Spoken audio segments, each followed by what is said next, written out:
ಹಾರಕೂಡ ವಾಹಿನಿಗೆ ಸ್ವಾಗತ. ಪೂರ್ಣಮಿದಂ ಪೂರ್ಣಾತ್ ಪೂರ್ಣಮುದಚ್ಯತೆ ಪೂರ್ಣಸ್ಯ ಪೂರ್ಣಮಾದಾಯ ಪೂರ್ಣಮೇವಾವಶಿಷ್ಯತೆ. ಓಂ ಶಾಂತಿ ಶಾಂತಿ ಶಾಂತಿ.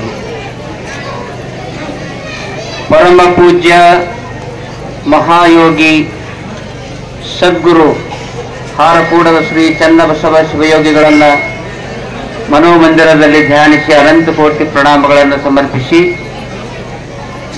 ಸುಕ್ಷೇತ್ರ ಆಲ್ಗೂಡ್ ಗ್ರಾಮದ ನಮ್ಮ ನಿಮ್ಮೆಲ್ಲರ ಆರಾಧ್ಯ ದೇವರಾಗಿರುವಂತಹ ಶ್ರೀ ವೀರಭದ್ರೇಶ್ವರರ ದಿವ್ಯ ಸನ್ನಿಧಿಗೆ ಅನಂತ ಕೋಟಿ ಪ್ರಣಾಮಗಳನ್ನು ಸಮರ್ಪಿಸಿ,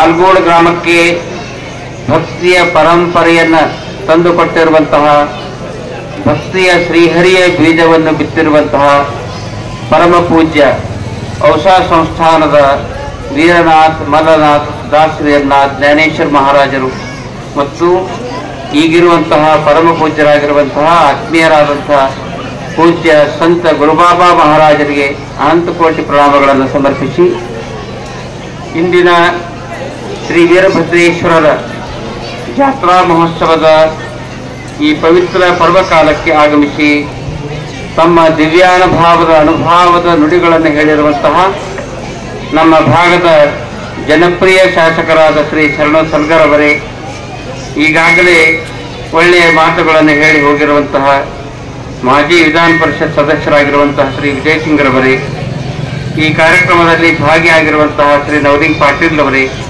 ಶ್ರೀ ಸಿದ್ದರಾಮಪ್ಪ ಗುಗ್ಗೆ ಅವರೇ, ದಯಾನಂದ್ ಆರ್ ಹಿರೇಮಠರವರೇ, ವಿದೇಶ್ ಸಗರ್ ಅವರೇ, ಶ್ರೀಕಾಂತ್ ಪಾಟೀಲ್ ಅವರೇ, ಬಿ ಕೆ ದಾವೂದ್ರವರೇ ಮತ್ತು ಇಲ್ಲಿ ಅಭಿವೃದ್ಧಿಯ ಪರ ಕಾರ್ಯಕ್ರಮಕ್ಕೆ ಅತ್ಯಂತ ಭಕ್ತಿ ಶ್ರದ್ಧೆ ವಿಶ್ವಾಸದಿಂದ ಈ ಗ್ರಾಮಕ್ಕೆ ಸೇವೆಯನ್ನು ಮಾಡುತ್ತಿರುವಂತಹ ಇದೇ ಗ್ರಾಮದವರಾದ ನಮ್ಮ ಆತ್ಮೀಯ ಭಕ್ತರಾಗಿರುವಂತಹ ಶ್ರೀ ಶರಣು ಆಲ್ಗೂಡ್ ಅವರೇ, ಎಲ್ಲ ಅನುಭಾವಿಗಳೇ, ಹಿರಿಯರೇ, ಮಾತೆಯರೇ, ಮಕ್ಕಳೇ, ನಿಮ್ಮೆಲ್ಲರ ಹೃದಯ ಮಂದಿರದಲ್ಲಿರುವಂತಹ ಪರಮಾತ್ಮನ ಶ್ರೀ ಚರಣಕ್ಕೆ ಶರಣಾರ್ಥಿಗಳು.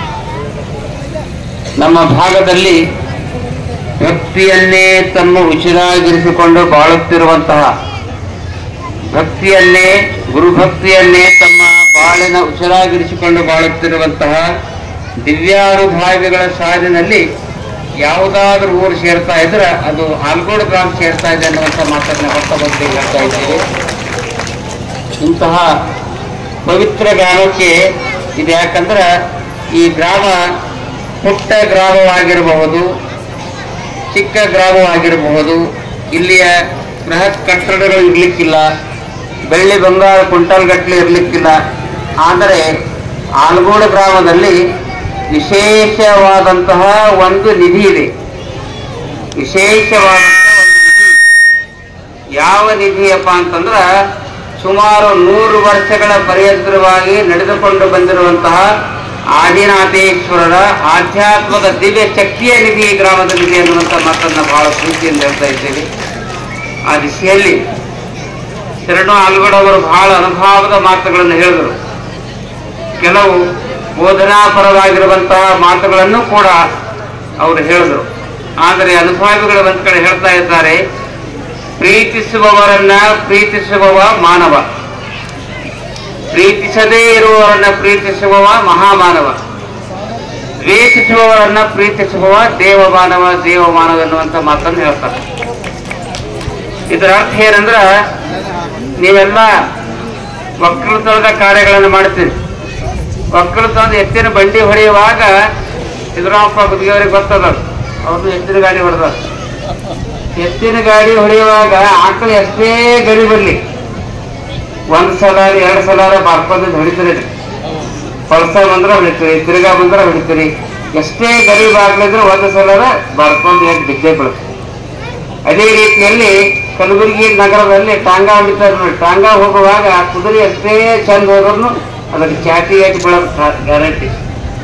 ಅದೇ ರೀತಿಯಾಗಿ ಎಷ್ಟೇ ಜೀವನದಲ್ಲಿ ಒಳ್ಳೆಯ ಕಾರ್ಯಗಳನ್ನು ಶಾಸಕರಾಗಿ ಆಗಲಿ, ಅನುಭವಿಗಳಾಗಲಿ, ವಕೀಲರಾಗಲಿ, ಗ್ರಾಮಸ್ಥರಾಗಲಿ, ಗ್ರಾಮ ಪಂಚಾಯತ್ ಅಧ್ಯಕ್ಷರಾಗಲಿ ಎಷ್ಟೇ ಒಳ್ಳೆಯ ಕೆಲಸ ಮಾಡಿ ಟೀಕಾ ಮಾಡೋದು ಮಾತ್ರ ಬಂದೇ ಬರ್ತದೆ, ಟೀಕಾ ಇದ್ದೇ. ಅದಕ್ಕೆ ಜೀವನದಲ್ಲಿ ಯಾಕೆ ಈ ಮಾತನ್ನು ಹೇಳ್ತಾ ಇದ್ದೀನಿ ಅಂದ್ರೆ, ಯಾರು ಎಷ್ಟೇ ಎತ್ತರಕ್ಕೆ ಹೋದ್ರೂ ಕೂಡ ಜೀವನದಲ್ಲಿ ಏನೇ ಕಷ್ಟ ಬಂದ್ರೂ ಕೂಡ, ಯಾರೇ ಟೀಕಾ ಮಾಡಲಿ, ನೀವು ಬೈಲಿ, ನಿಂದ ಮಾಡಲಿ, ಏನೇ ಕೆಟ್ಟ ಕಾರ್ಯಗಳನ್ನು ಮಾಡಿದ್ರೂ ಕೂಡ ಇನ್ನೊಬ್ಬರಿಗೆ ಒಳ್ಳೆಯದಾಗಲಿ ಎನ್ನುವಂಥ ಭಾವನೆ ಯಾರಲ್ಲಿ ಇರ್ತಾ ಇದೆಯಲ್ಲ ಅವರೇ ನಿಜವಾದ ಭಕ್ತ ಎನ್ನುವಂಥ ಮಾತನ್ನು ಹೇಳ್ತಾ ಇದ್ದಾರೆ. ಈ ಮಾತನ್ನು ಯಾಕೆ ಹೇಳ್ತಾ ಇದ್ದಾರೆ ಅಂದ್ರೆ, ಮಹಾನ್ ಶ್ರೇಷ್ಠ ಒಬ್ಬ ಸಂತನಾಗಿರ್ತಕ್ಕಂಥ ಅರಿಸ್ಟಾಟಲ್, ಫಾರಿನ್ ದೇಶದ ಅರಿಸ್ಟಾಟಲ್, ಅಲೆಕ್ಸಾಂಡರ್ ಗುರು ಆಗಿರುವಂತ ಅರಿಸ್ಟಾಟಲ್ ಶ್ರೇಷ್ಠ ಸಾಹಿತಿ ಇರ್ತಾನ. ಆ ಸಾಹಿತಿಯ ಸಮೀಪಕ್ಕೆ ಒಬ್ರು ಬರ್ತಾರೆ. 21 ವರ್ಷದ ಯುವಕ ಬಂದು ಅವ್ರಿಗೆ ಕೈ ಕೊಟ್ಟು ಆ ಹುಡುಗಿ ಏನ್ ಹೇಳ್ತಾರಂದ್ರ, ಸಾಹಿತ್ಯಗಳೇ ನೀವು ಬಹಳ ಶ್ರೇಷ್ಠ ಸಾಹಿತ್ಯಗಳಾಗಿದ್ದೀರಿ, ಆದ್ರ ಊರಾಗ ಒಬ್ಬವ ನಿಮಗೆ 1 ತಾಸು ಬೈದ್ ನೋಡ್ರಿ, 1 ತಾಸು ಬೈದ. 21 ವರ್ಷದ ಹುಡುಗ ಹೇಳ್ತಾನ ಅರಿಸ್ಟಾಟಲ್ ಅವ್ರಿಗೆ. 21 ವರ್ಷದ ಹುಡುಗ 1 ತಾಸು ಟೀಕಾ ಮಾಡ್ಯಾನ, ನಿಮ್ಗೆ ನಿಂದ ಮಾಡ್ಯಾನ, ಬೈದಾನ, ಭಾಳ ಹೊಲಸು ಮಾತಾಡ್ಯಾನ, ನಿಮ್ಮ ಮನಸ್ಸಿಗೆ ನೋವಾಗಿ ಮಾತಾಡ್ಯಾನ. ಆಗ ಅರಿಸ್ಟಾಟಲ್ ಒಂದೇ ಒಂದು ಮಾತನ್ನು ಕೇಳ್ತಾರೆ, ಏನಪ್ಪ ಏನಾಗದ? ಇಲ್ರಿ ನಿಮ್ಗೆ ಭಾಳ ಬೈದ ಚವಡ್ಯಾಗ ನಿಂತ. ಆಗ ಅರಿಸ್ಟಾಟಲ್ ಅವರ ಮಗನಿಗೆ ಬರಮಾಡಿಕೊಂಡು, ಹುಡುಗನಿಗೆ ಬರಮಾಡಿಕೊಂಡು ತದಿಮೆ ಕೈ ಹಾಸಿ ಭಾಳ ಲಕ್ಷ ಕೊಟ್ಟು ಕೇಳಿದ್ರು.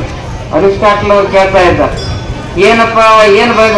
ಭಾಳ ಬೈದ ನಿಮ್ಗೆ ನಿಂದ ಮಾಡ್ಯಾನ, ಟೀಕಾ ಮಾಡಿ. ಮತ್ತು ಆ ಬೈದ್ರಿಂದ ಅದ್ರಾಗ ಏನಾದ್ರೂ ನನಗೇನಾದ್ರೂ ಫಾಯ್ದಾ ಅದ ಕೇಳ್ತಾರೆ. ಫಾಯ್ದಾದ ಮಾತು ಏನಾದ್ರೂ ಅದೇನು? ನಿಮ್ಗೇನು ಫಾಯ್ದಾ ಇಲ್ರಿ ಅದ್ರಾಗ? ನೋಡಿ ವಿಚಾರ ಮಾಡಿ ಏನಾದ್ರು ಅದ. ಬೈದಂದ್ರೆ ಅಷ್ಟೇ, ನಿಮ್ಗೇನು ಫಾಯ್ದಾ ಇಲ್ಲ, ಅದು ಬಿಡು ಹೋಗ್ಬಿಡು. ನಿಮಗೇನಾದ್ರೂ ಫಾಯ್ದಾ ಅದೇನು? ನನಗ್ರಿ ಏನು ಫಾಯ್ದಾ ರೀ? ಅದು ಹೋಗಿ ಮನೆಗೆ ಹೋಗಿ ಮುಖಂಡ್ ಬಿಡಪ್ಪ ಅಂತ ಹೇಳ್ತಾರೆ. ಮನೆಗೆ ಹೋಗಿ ಮುಖಂಡ್. ಈ ಮಾತನ್ನು ಯಾಕೆ ಹೇಳ್ತಾ ಇದ್ದೀನಿ ಅಂತಂದ್ರೆ, ಬೈದವರನ್ನ ಬಂಧುಗಳೆಂದೇ, ನಿಂದಿಸಿದವರನ್ನ ತಂದೆ ತಾಯಿಗಳೆನ್ನುವಂತಹ ತತ್ವ ಯಾವುದಾದ್ರೂ ನಾಡಿನಲ್ಲಿದ್ದರೆ ಅದು ಕಲ್ಯಾಣ ಕರ್ನಾಟಕದ ಬಸವ ತತ್ವದಲ್ಲಿದೆ ಎನ್ನುವಂಥ ಮಾತನ್ನ ಬಹಳ ಪ್ರೀತಿಯಿಂದ ಹೇಳ್ತಾ ಇದ್ದೀವಿ. ಆ ದಿಸೆಯಲ್ಲಿ ನಿಜವಾಗಿ ಭಕ್ತಿ, ಶ್ರದ್ಧೆ, ವಿಶ್ವಾಸವನ್ನು ಇಟ್ಟುಕೊಂಡು ಹೋದಾಗ ಮಾತ್ರ ನಮ್ಮ ಜೀವನ ಸಾರ್ಥಕತೆ ಆಗ್ತಾ ಇದೆ ಅನ್ನುವಂಥ ಮಾತನ್ನು ಈ ಸಂದರ್ಭದಲ್ಲಿ ಹೇಳ್ತಾ ಇದ್ದೀನಿ. ನಿಮಗೆ ಬಹಳ ಒಳ್ಳೆಯ ಮಾತುಗಳನ್ನು ಅವ್ರು ಹೇಳಿದ್ರು. ಆದ್ರೆ ಈಗ ನವಲಿಂಗ್ ಪಾರ್ಟಿಂದ ಬಹಳ ನಕ್ಷೆ ಒಂದು ಜೋಕ್ ಹೇಳ್ತೀನಿ, ನೀವು ಸಣ್ಣ ಜೋಕ್. ಯಾಕಂದ್ರೆ ಎಲ್ಲ ಗ್ರಾಮದ ಹೆಣ್ಣು ಮಕ್ಕಳು ಬೇರೆ, ಶರಣು ಸಲ್ಗರ್ ಅವ್ರಿಗೆ ಹೇಳ್ತಾ ಇದ್ದೀವಿ. ಎಲ್ಲ ಗ್ರಾಮದ ಹೆಣ್ಣು ಮಕ್ಕಳು ಬೇರೆ, ಉಪದೇಶ ಪಡಿಬೇಕಂತ ತಿಳ್ಕೊಂಡು ಕೇವಲ ಉಪದೇಶ ಕೇಳುವಂತ ಭಾವನೆ ನಿಮ್ಮಲ್ಲಿ ಅದ. ಆದರೆ ಕೇಳಿರುವಂತ ಗುರುವಿನ ಉಪದೇಶವನ್ನ ಆಚರಣೆಯಲ್ಲಿ ತರುವಂತ ಯಾವುದಾದ್ರೂ ಗ್ರಾಮ ಇದ್ರೆ ಅದು ಅಲಗೋಡು ಗ್ರಾಮದ ಮಹಿಳೆಯರು ಎನ್ನುವಂತ ಮಾತನ್ನ ಬಹಳ ಪ್ರೀತಿಯಿಂದ ಹೇಳ್ತಾ ಇದೆ. ಅಷ್ಟೊಂದು ಅಧ್ಯಾತ್ಮದ ದಿವ್ಯ ಶಕ್ತಿ ನಿಮ್ಮಲ್ಲಿ ತುಂಬಿದೆ. ಯಾಕಂದ್ರೆ ತಾಳ್ಮೆಗೆ ಒಂದು ಸಹನೆ ಇರ್ತದೆ, ತಾಳ್ಮೆಗೂ ಕೂಡ ಒಂದು ಸಹನೆ ಇರ್ತದೆ. ಒಂದು ಸಲ ಏನಾಗಿತ್ತು ಅಂದ್ರೆ, ಶಶಿ ಕೇಳ್ತಾ ಇದ್ರಿ, ಸಣ್ಣ ಜೋಕ್ ಹೇಳ್ತೀನಿ ನಾನು. ಶಶಿ ಅತ್ತಿ ಕೇಳ್ತಾಳ, ಅತ್ತಿ ನಿಮ್ ಸೇವಾ ನಾ ದಿನ ಮಾಡ್ತೀವಿ, ಭಾಳ ಚಂದ ಮಾಡ್ತೀವಿ, ದಿನ ಮಾಡಿದಾಗ ಅತ್ತಿ ಕೇಳ್ತಾಳ ಶಶಿಗ, ಅತ್ತಿಯವರೇ ನೋಡ್ರಿ, ನೀವು ಪಲಂಗ ಮ್ಯಾಗ ಕುಂತ್ರಂದ್ರ ನಾ ಎಲ್ಲಿ ಕೂಡ್ತೀನಪ್ಪ ಅಂತಂದ್ರ ಕೆಳಗೆ ನಿಂದಿರ್ತೀನಿ ಅಂತ ಹೇಳ್ತಾರೆ. ಆಗ ಅತ್ತಿ ಕೇಳ್ತಾಳ, ಮತ್ತ ನಾ ಕೆಳಗೆ ನಿಂತಂದ್ರೆ ಏನ್ ಮಾಡ್ತಿ? ನಾನು ಕೂಡ ಕೆಳಗೆ ಕೂಡ್ತೀನಿ ಚಾಪಿ ಮ್ಯಾಗ. ಮತ್ ನಾ ಚಾಪಿ ಮ್ಯಾಗ ಕುಂತಂದ್ರೆ ನೀ ಏನ್ ಮಾಡ್ತಿ ಅಂತ ಅತ್ತಿ ಕೇಳ್ತಾಳ. ಅವಾಗ ಶಶಿ ಹೇಳ್ತಾರ, ಚಾಪಿ ಮ್ಯಾಗ ಕುಂತಾರ ನಿಮ್ ಇಕ್ವಲ್ ನಾ ಕೊಡೋದ್ರಿ, ಚಾಪಿ ಕೆಳಗೆ ಕೂಡ್ತೀನಿ ನೆಲದ ಮ್ಯಾಗ. ಆಗ ಶಶಿ ಕೇಳ್ತಾಳ, ಅತ್ತಿ ಹೇಳ್ತಾಳ, ಮತ್ತ ನಾನು ನೆಲದ ಮ್ಯಾಗ ನಾ ಕುಂತಂದ್ರೆ ನೀ ಎಲ್ಲಿ ಕೂಡ್ತಿ? ಶಶಿ ಹೇಳ್ತಾಳ, ಒಂದ್ ಜರ ತೆಗಿನ ಕೂಡ್ತದೆ. ಅವಾಗ ಅತ್ತಿ ಕೇಳ್ತಾ ಇದ್ದಾಳ, ನಾನೇ ತೆಗ್ ಹೊರದು ಕುಂತಂದ್ರೆ ಏನ್ ಮಾಡ್ತೀನಿ? ಸಿಟ್ಟು ಬರ್ತಾರೆ. ತೆಗ್ಗಿನಾಗ ನೀವು ಕುಂತಂದ್ರೆ ಗಪ್ಪ ಮಣ್ಣು ಮುಚ್ತೀನಿ ಅಂತ, ಮಣ್ಣು ಮುಚ್ಚಿ ಮ್ಯಾಗ ಬೆಂಕಿ ಹಾಕ್ತೀನಿ ಅಂತ ಹೇಳ್ತಾರೆ. ಯಾಕೆ ಈ ಮಾತನ್ನು ಹೇಳ್ತಾ ಇದ್ದೀನಿ ಅಂದ್ರೆ, ತಾಳ್ಮೆಗೂ ಕೂಡ ಒಂದು ಸಹನೆ ಇರ್ತದೆ. ಆ ದಿಸೆಯಲ್ಲಿ ಇವತ್ತು ಮತ್ತೆ ಅಂಥವ್ರು ಯಾರೋ ಶಶಿ ಅಂದ್ರೆ ಇವತ್ತು ಅರಗೋಡು ಗ್ರಾಮದಾಗ ಇಲ್ರಿ, ಅತ್ತಿಗೆ ಮಣ್ಣು ಮುಚ್ಚೋರಿಲ್ಲ, ಮಣ್ಣು ಮುಚ್ಚೋರು ಅರಗೋಡದಾಗ ಅಂಥವ್ರು ಅಂದ್ರೆ ಅತ್ತಿಗೆ ಹಣ್ಣು ಕೊಡುವಂತ ಶಶಿ ಅಂದ್ರೆ ಅರಗೋಡು ಗ್ರಾಮದಾಗ ಇದ್ದಾರೆ. ಅತ್ತಿಗ ಹಣ್ಣು ಕೊಡುವಂತ ಜನ, ಪ್ರೀತಿಯಿಂದ ಸೇವೆ ಮಾಡುವಂತ ಜನ ನೀವು ಆಗಿದ್ದೀರಿ ಎನ್ನುವಂತ ಮಾತನ್ನ ಈ ಸಂದರ್ಭದಲ್ಲಿ ಹೇಳ್ತಾ ಇದ್ದೀರಿ. ಆ ದಿಶೆಯಲ್ಲಿ ನೋಡ್ರಿ, ನಾವು 4-5 ಸಲ ಆಯ್ತು ಶರಣು ಸಲ್ಗರ್ ಅವ್ರು ಹಾರ್ಕೋಡ್ ಜಾತ್ರೆಗೆ ಹೇಳಿದ್ರು, ಅಲ್ಗೋಡ್ ಜಾತ್ರೆಗೆ ಹೇಳಿದ್ರು, ಮತ್ತೊಂದು ಜನವಾಡ ಜಾತ್ರೆಗೆ ಹೇಳಿದ್ರು, ಬಹಳ ಕಡೆ ಹೇಳ್ಯಾರ. ಏನ್ ಹೇಳ್ಯಾರ ಅವರು? ಹೆಲ್ಮೆಟ್ ಹಾಕೋರಿ ಅಂತ ಹೇಳ್ಯಾರ. ಆದ್ರೆ ಹೆಲ್ಮೆಟ್ ಅಂತೂ ಹಾಕೋರಿ, ಅವಶ್ಯಕತೆ ಅದ, ಕಾನೂನು ಅದ. ಯಾಕ್ರಿ? ಹೆಲ್ಮೆಟ್ ಹಾಕ್ಲೇಬೇಕು, ಹಾಕದೇ ಇದ್ರೆ 1000 ರೂಪಾಯಿ ದಂಡ ಅದ, ಕಾನೂನು ಅದ. ಆದರೂ ಕೂಡ ನಾ ದೇವರಲ್ಲಿ ಏನು ಪ್ರಾರ್ಥನೆ ಮಾಡ್ತೀನಿ ಅಂತಂದ್ರ, ನಮ್ಮ ಆಲಗೋಡು ಗ್ರಾಮದ ಭಕ್ತಾದಿಗಳಿಗೆ ಹೆಲ್ಮೆಟ್ ಹಾಕ್ರಂತೂ ಬಹಳ ತಲೆ ರಕ್ಷಣೆ ಆಗ್ಬೋದು. ಬಿದ್ದು ತಲೆ ರಕ್ಷಣೆ ಆಗ್ತದೆ, ಕೈಗೆ ಹತ್ತಿರ ರಕ್ಷಣೆ ಆಗ್ತದೆ, ಕೈಗೊಂದು ಹೆಲ್ಮೆಟ್ ಹಾಕಲು ಬರ್ತದೆ ಬರತ್ತೆ. ಆದ್ರೆ ನಾ ವೀರಭದ್ರೇಶ್ವರನಲ್ಲಿ, ಆದಿನಾಥೇಶ್ವರನಲ್ಲಿ, ಏಕನಾಥ್ ಮಹಾರಾಜರಲ್ಲಿ ಏನು ಪ್ರಾರ್ಥನೆ ಮಾಡ್ತಾ ಇದ್ದೀನಿ ಅಂದ್ರೆ, ಯಾಕೆಂದ್ರೆ ನಿಮ್ಮ ಸರ್ವಸ್ವವನ್ನೇ ತನು ಮನ ಧನದಿಂದ ಆರ್ಕೋಡ ಮಠಕ್ಕ ಹೊಸ ಸಂಸ್ಥಾನಕ್ಕೆ ನಿಮಗೆ ಆಶ್ಚರ್ಯ ಆಗ್ಬೋದು. ಇಲ್ಲಿ ನಾಲ್ಕು ಷಷ್ಠಿ ಮಹೋತ್ಸವಕ್ಕೆ 1 ಲಕ್ಷ, ಬಹುಶಃ 75 ಎಷ್ಟು ಲಕ್ಷ ಐತ್ರಿ, 1 ಕೋಟಿ ರೂಪಾಯಿ, 1 ಕೋಟಿ 1 ಲಕ್ಷ ರೂಪಾಯಿ ನಾಲ್ಕು ಷಷ್ಠಿ ಮಹೋತ್ಸವಕ್ಕೆ ಕಾಣಿಕೆಯಾಗಿ ನೀಡಿರುವಂತ ಊರು ಯಾವುದಾದ್ರೆ ಏಕೈಕ ಗ್ರಾಮ ಆಲಗೋಡು ಗ್ರಾಮ. ಇಷ್ಟೆಲ್ಲ ನೀವು ಅವರಿಗೆ ಕಾಣಿಕೆಯನ್ನು ಕೊಟ್ಟಿರಿ. ಹೆಂಗೆ ಕೊಟ್ಟಿರಿ ಅಂದ್ರೆ ತನು ಮನ ಧನದಿಂದ ಕೊಟ್ಟಿರಿ. ಎಲ್ಲ ಅನುಭವಗಳು ಬಂದು ಅಧ್ಯಾತ್ಮದ ದಿವ್ಯ ಚೇತನದ ಶಕ್ತಿ ತುಂಬಲ್ಲ. ನಾ ಏನು ಪ್ರಾರ್ಥನೆ ಮಾಡ್ತೀನಿ ಅಂತಂದ್ರೆ, ಅವ್ರು ಬಹಳ ಒಳ್ಳೆಯ ಮಾತುಗಳನ್ನು ಹೇಳ್ಯಾರ, ಹೆಲ್ಮೆಟ್ ಹಾಕ್ರಿ. ಆದರೂ ಕೂಡ ನಾನು ಆದಿನಾಥೇಶ್ವರ ನದಿ ಮತ್ತು ವೀರಭದ್ರೇಶ್ವರ ನದಿ ಹೋಗಿ ನಮಸ್ಕಾರ ಮಾಡಿ ನಾ ಏನು ಕೇಳಿದ್ರೆ, ಅಪ್ಪ ವೀರಭದ್ರೇಶ್ವರ ನಮಗೇನು ಹಣ ಕೊಡು ಬಿಡು, ನಮ್ಮ ದಾಸೋಹ ನಡೆಯಂಗೆ ನಡೀತದ, ಕೊಡೋರು ಕೊಡ್ತಾರೆ. ಆದ್ರೆ ನಿನ್ನನ್ನು ಏನು ಪ್ರಾರ್ಥನೆ ಮಾಡ್ತೀನಿ ಅಂದ್ರೆ, ನಮ್ಮ ಯುವಕರ ಬಗ್ಗೆ ಹೇಳಿದ್ರು, ನಮ್ಮ ಎಲ್ಲ ಯುವಕರನ್ನ ರಕ್ಷಣೆ ಮಾಡಿ ಯಾರಿಗೂ ಕೂಡ ಆಲಗೋಡು ಗ್ರಾಮದಲ್ಲಿ ಆಕ್ಸಿಡೆಂಟ್ ಆಗದಂತೆ ಆಶೀರ್ವಾದ ಮಾಡುವಂತ ತಿಳ್ಕೊಂಡು ನಾ ದೇವರ ಪ್ರಾರ್ಥನೆ ಮಾಡ್ತೀನಿ. ಯಾಕಂದ್ರೆ ನಮ್ದು ಕಂಟಕ್ಕೆ ಬಂದಿತ್ತಂದ್ರ ಯಮ ಬರ್ತಾನ ಹಗ್ಗ ಹಾಕ್ಲಿಕ್ಕೆ. ಯಮ ಹಗ್ಗ ತೊಗೊಂಡು ಬರ್ತಾನ. ನಿಮಗ ಆಯುಷ್ 21 ವರ್ಷ ಇರ್ತದ, ಹಗ್ಗ ಹಾಕ್ತಿರ್ತಾನ. ಹಗ್ಗ ಹಾಕಿದಾಗ ನಿಮ್ಮನ್ನ ರಕ್ಷಣೆ ಮಾಡುವಂತ ಒಂದು ದಿವ್ಯ ಶಕ್ತಿ ಇರ್ತದೆ.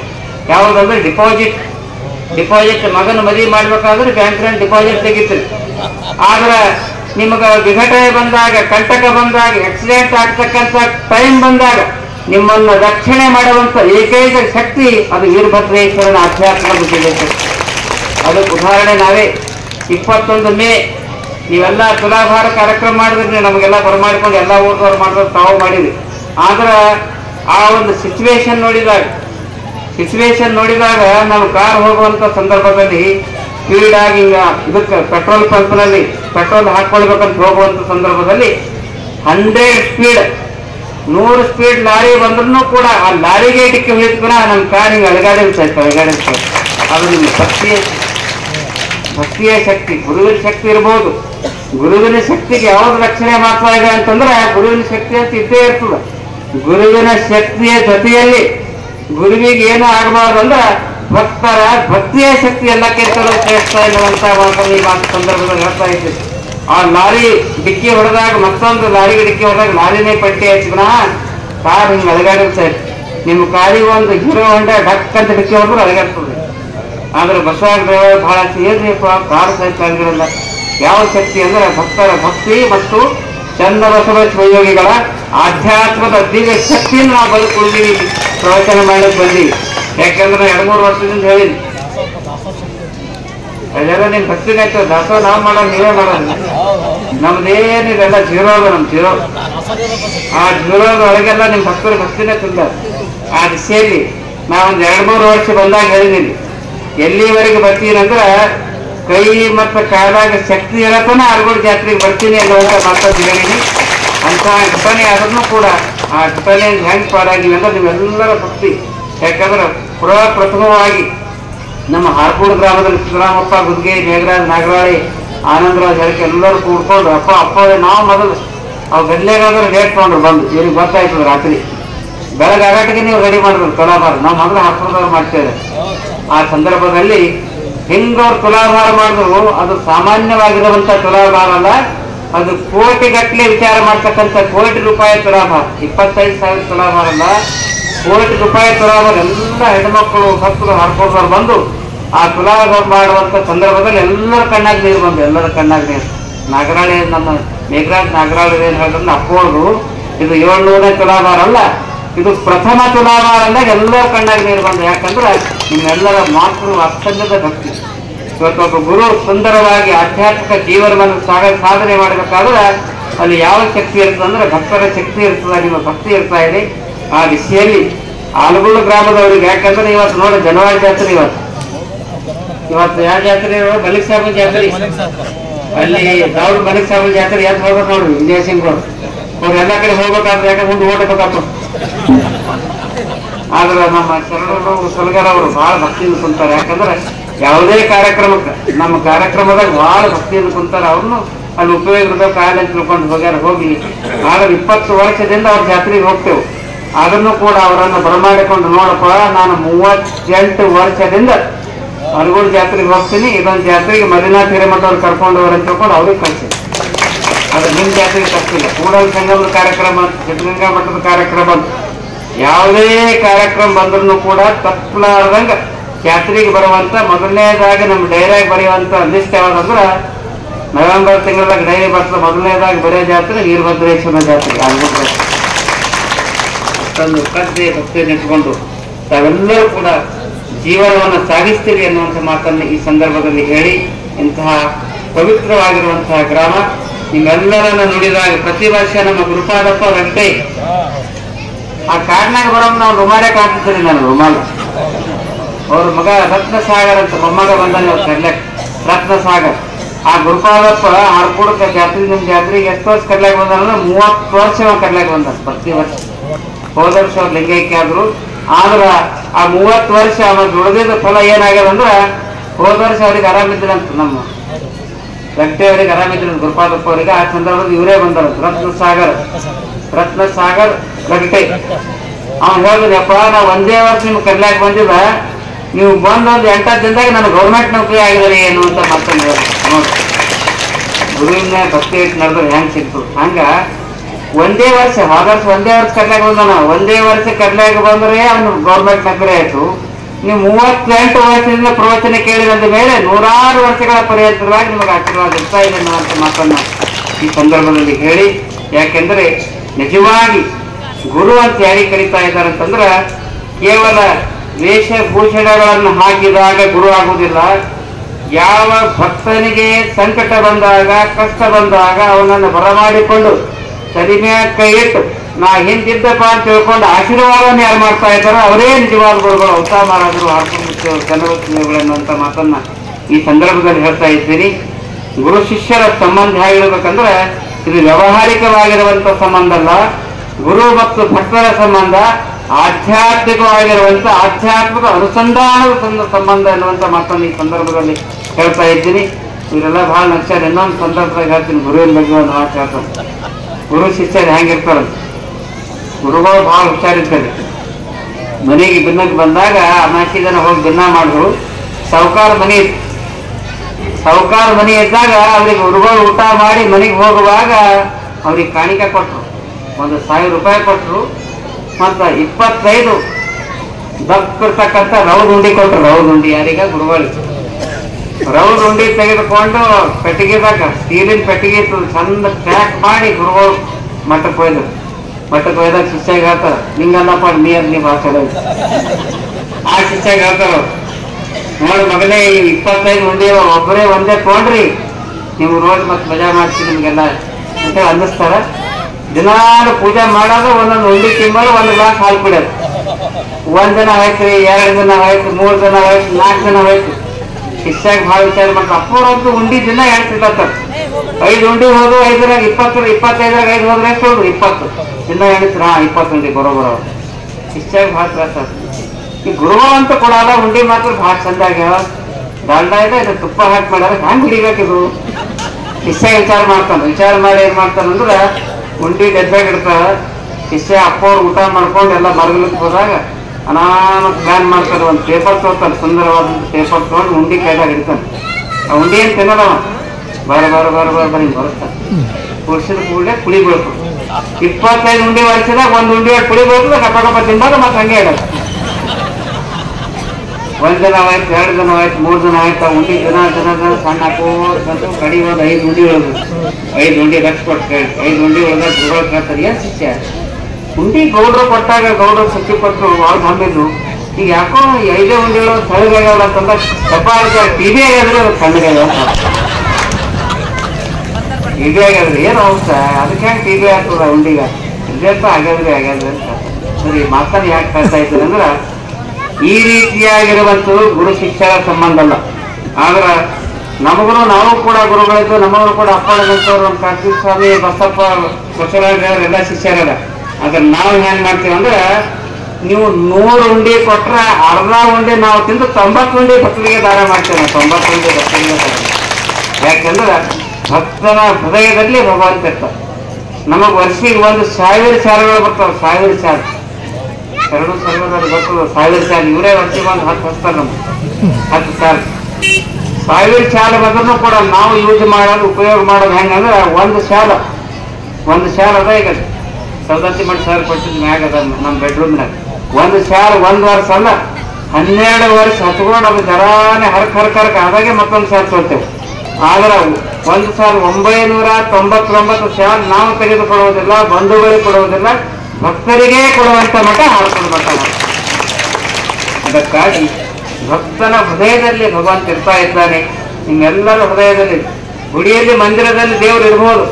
ಅದನ್ನು ಕೂಡ ನಮ್ಗೆಲ್ಲ ತೃಪ್ತಿ ಆಗ್ತದಂದ್ರೆ ನಡೆಯುವಂತ ಘಟನೆ ಹೇಳ್ತಾ ಇದ್ದೀನಿ. ಹಾರ್ಕೋಡು ಮಠದಾಗ ಹೋದರ್ 61 ವಯಸ್ಸಿದ್ದಾಗ ಅಲ್ಲಿ ದಿನ ನೀವು ಹೋದವರೆಲ್ಲ ಊಟ ಮಾಡ್ತಿದ್ರು. ಎಲ್ಲ ಊಟ ಮಾಡಿ ಬಂದಾರ. ರೊಟ್ಟಿ, 2 ಪಲ್ಯ, ಚಟ್ನಿ, ಮಸಾಲ ಎಲ್ಲ ಊಟ ಮಾಡ್ತಾರ. ಅಚಾನಕ 3:30-4ಕ್ಕೆ ನಾ ಹೋಗಿದ್ದ ಬಸವರಾಜ್ ಕೊಡ್ಲಿ ಅಂತಾರ. ಬರೀ 2 ಪಲ್ಯ ಕಾಣತ್ತು ತಾಟಿನಾಗ. 2 ಪಲ್ಯನಲ್ಲಿ ಯಾಕಪ್ಪ 2 ಪಲ್ಯ ಮೊಸರು ಯಾಕೆ ಹಚ್ಚಿಲ್ಲ ಅಂದ. ಅವನು ಹೇಳ್ತಾನೆ ಕೊಡ್ಲಿ ಅಪ್ಪ ಮೊಸರು ಇರ್ಲಾಕಿಲ್ರಿ ಮ್ಯಾಗ ಮನೆಗೆ ತರ್ತೀರಿ ಮೊಸರು ಇರ್ಲಾಕಿಲ್ಲ. ಆವಾಗ ಅವನಿಗೊಂದು ಮಾತು ಹೇಳಿದ್ರು, ನೋಡಪ್ಪ ನಾವು ಮೊಸರು ಇರೋದೇ ಇದ್ದನ್ನ ಕರೆದೇ ಇಟ್ಟಂದ್ರೆ ಮೊಸರು ನೆಡ್ಸೋ ದಾಸೋಹ ಮಾಡ್ತೇವೆ. ಆದ್ರ ಇನ್ನು ಮುಂದೆ ಇದೇನ್ ತಪ್ಪಿಸಿದ್ದು ಇನ್ನು ಮುಂದೆ 1 ವರ್ಷ ಅಲ್ಲ 1 ತಿಂಗಳಲ್ಲ 31 ವರ್ಷಗಳ ಪರ್ಯಂತರವಾಗಿ ನೀವು ಮೊಸರು ನೀಡಬೇಕು, ತಂದು ಕೂಡ ಜವಾಬ್ದಾರಿ ನಾವು ಅಂತ ತಿಳ್ಕೊಂಡು ದಾಸೋಹ ಕಟ್ತಾ ಇದ್ದೀವಿ. ನೀವು ರಾತ್ರಿ 12ಕ್ಕೆ ಹೋಗಿ ಇಲ್ಲಿ ಮೊಸರಾಗಿರ್ತು. ಈ ಮಾತನ್ನು ಯಾಕೆ ಹೇಳ್ತಾ ಇದ್ರಿ ಅಂದ್ರೆ 31 ವರ್ಷ ಅಂತ ಯಾಕೆ ಅಂತ ಇದ್ದೀನಿ ಅಂತಂದ್ರೆ ಈಗ 62 ಅದ. 61 ಚಾಲು ಆಗ್ಯದ. 30 ವರ್ಷ ಅಂದ್ರೆ ಎಷ್ಟಾಯ್ತ್ರಿ? 61 90 ವರ್ಷ ಅಂದ್ರೆ ಮೊಸರಿನ ಸಲಕ್ರೆ ನಾವು ಇರ್ಬೇಕಾದ್ರೆ ಮೊಸರು ನೀಡೋ ಸಲಕ ಅದು ಉಳಿದಿಲ್ಲ. ಮೊಸರಿನ ಸಲಕ್ ಚಾಲೆಂಜ್ ಮಾಡಿದ. ಅದಕ್ಕಾಗಿ 91 ವರ್ಷ ತನಕ ಅದು ವೀರಭದ್ರೇಶನ ಆಶೀರ್ವಾದ. ಅದೇ ತರ ನಾವು ಮೊಸರು ನೀಡ್ತೇವೆ, ನೀವು ಮಾಡ್ಕೊಡ್ಬಾರ್ದು ಬರ್ರಿ ನಿಮ್ಗೆ ಆಶೀರ್ವಾದ ಕೊಡ್ತೇವೆ. ಆ ಶಕ್ತಿ ವೀರಭದ್ರೇಶ್ವರ ಕೊಡ್ಲಿ ಅನ್ನುವಂಥ ಮಾತನ್ನು ಈ ಸಂದರ್ಭದಲ್ಲಿ ಹೇಳ್ತಾ ಇದ್ದೇವೆ ಅನ್ನುವಂಥ ಮಾತನ್ನು ಈ ಸಂದರ್ಭದಲ್ಲಿ ಹೇಳಿ ಆ ದಿಸೆಯಲ್ಲಿ ತಾವೆಲ್ಲ ಅನುಭಾವಿಗಳು ಪ್ರೀತಿ, ವಿಶ್ವಾಸ, ಭಕ್ತಿಯಿಂದ ನೀವು ಬರ್ತಾ ಇದ್ದೀರಿ. ದೇವರೊಬ್ಬ ನಾಮ ಹಲವು. ಬಹಳ ಕಡೆ ಏನ್ ಮಾಡ್ತಾ ಇದ್ದಾರೆ ಅಂದ್ರೆ ದೇವರುಗಳ ಸಲಕ್ಕೆ ಜಗಳಿದ್ದಾವೆ. ದೇವರ ಸಲಕ್ಕೆ ಜಗಳ. ನಮ್ಮ ದೇವರ ಶ್ರೇಷ್ಠ, ನಿಮ್ಮ ದೇವರ ಶ್ರೇಷ್ಠ. ಆದ್ರ ಯಾವ ದೇವರನ್ನು ಕೂಡ ನಿಮಗೆ ಮಾತಾಡುವುದಿಲ್ಲ. ನಿಜವಾಗಿ ಮಾತನಾಡುವಂತ ದೇವತೆಗಳು, ಮಾತನಾಡುವಂತ ದೇವತೆ ಯಾರಾದ್ರೂ ಇದ್ರೆ ತುಳಜಾಪುರಕ್ಕೆ ಹೋದ್ರೂ ಕೂಡ ನಮ್ಗೆ ತೃಪ್ತಿ ಆಗ್ತದೆ. ನಮಸ್ಕಾರ ಮಾಡ್ತೇವೆ, ಕಾಣಿಕೆಯನ್ನು ಅರ್ಪಣೆ ಮಾಡ್ತಾ ಇದ್ದೇವೆ. ಆದ್ರೆ ಮಾತನಾಡುವಂತ ದೇವತೆಗಳು ಯಾರಾದ್ರೂ ಇದ್ರೆ ಜೀವಂತ ಕಾಡುವ ಹೆಣ್ಣು ಮಕ್ಕಳೇ ನೀವು ಮಾತನಾಡುವಂತ ದೇವತೆಗಳು ಅನ್ನುವಂಥ ಮಾತನ್ನು ಈ ಸಂದರ್ಭದಲ್ಲಿ ಹೇಳ್ತಾ ಇದ್ದೀನಿ. ಆ ದಿಶೆಯಲ್ಲಿ ಇವರು ಬಹಳ ಒಳ್ಳೆ ಮಾತುಗಳನ್ನು ಹೇಳಿದ್ರು. ನಿಜವಾಗಿ ಭಾರತ ದೇಶದ ಉದ್ಧಾರ ಆಗಬೇಕಾದ್ರೆ ತಾಯಿಯ ಮೇಲೆ ಭಕ್ತಿಯನ್ನಿಡ್ರಿ, ತಂದೆಯ ಮೇಲೆ ಭಕ್ತಿಯನ್ನಿಡ್ರಿ ಅನ್ನುವಂಥ ಮಾತನ್ನ ಈ ಸಂದರ್ಭದಲ್ಲಿ ಹೇಳ್ತಾ ಇದ್ದೀನಿ. ಒಬ್ಬ ಅನುಭಾವಿಗಳು ಬಹಳ ಲಕ್ಷ ಕೊಟ್ಟು ಕೇಳಿದ್ರು. ಕೊನೆಯದಾಗಿ ಈ ಮಾತನ್ನು ಹೇಳ್ತಾ ಇದ್ದೀನಿ. ಒಬ್ಬ ಅನುಭಾವಿಗಳು ಒಂದು ಮಾತನ್ನು ಹೇಳ್ತಾ ಇದ್ದಾರೆ. ನೀವೆಲ್ಲರೂ ಕಾಶಿ ಯಾತ್ರಾಕ್ಕೆ ಹೋಗ್ತಾ ಇದ್ದೀರಿ, ಇವತ್ತ ಬೇರೆ ಬೇರೆ ಯಾತ್ರಾಕ್ಕೆ ಹೋಗ್ತಾ ಇದ್ದೀರಿ, ತಿರುಪತಿಗೆ ಹೋಗ್ತಾ ಇದ್ದೀರಿ, ಇವತ್ತು ಶಿರಡಿಗೆ ಹೋಗ್ತಾ ಇದ್ದೀರಿ. ಆದ್ರೆ ಶ್ರೇಷ್ಠವಾಗಿರುವಂತಹ ದೇವಾಲಯ ಯಾವುದು ಅಂತ ಕೇಳಿದಾಗ ಅನುಭಾವಿಗಳು ಹೇಳ್ತಾ ಇದ್ದಾರೆ, ಶ್ರೇಷ್ಠವಾಗಿರುವಂತಹ ದೇವರ ಸ್ಥಾನ ಯಾವುದು ಅಂದ್ರೆ ಕಾಶಿ ಅಷ್ಟೇ ಶ್ರೇಷ್ಠವಾಗಿರುವಂತಹ ಸ್ಥಾನ ಅಲ್ಲ. ನಿಜವಾಗಿ ದೇವರ ಸ್ಥಾನ ತೀರ್ಥಕ್ಷೇತ್ರ ಯಾವುದಂದ್ರೆ ನಮಗೆ ಜನ್ಮವನ್ನ ಕೊಟ್ಟಿರುವಂತ ಹೆತ್ತ ತಾಯಿಯ ಮಡಿಲು, ತಂದೆ ಹೆಗಲು, ಇದೇ ಶ್ರೇಷ್ಠ ತೀರ್ಥಕ್ಷೇತ್ರ ಎನ್ನುವಂತ ಮಾತನ್ನು ಹೇಳ್ತಾರೆ. ಇವತ್ತು 9 ತಿಂಗಳು ಹೊತ್ಕೊಂಡು ತಾಯಿ ನಮಗೆ ಜನ್ಮವನ್ನು ಕೊಟ್ಟಿರ್ತಾ ಇದ್ದಾಳ. ಶ್ರೇಷ್ಠ ತಾಯಿಯ ಮಡಿಲು, ತಾಯಿಯ ಆಶ್ರಯ, ಆಕೆಯ ಪಾದವೇ ಶ್ರೇಷ್ಠ ತೀರ್ಥಕ್ಷೇತ್ರ.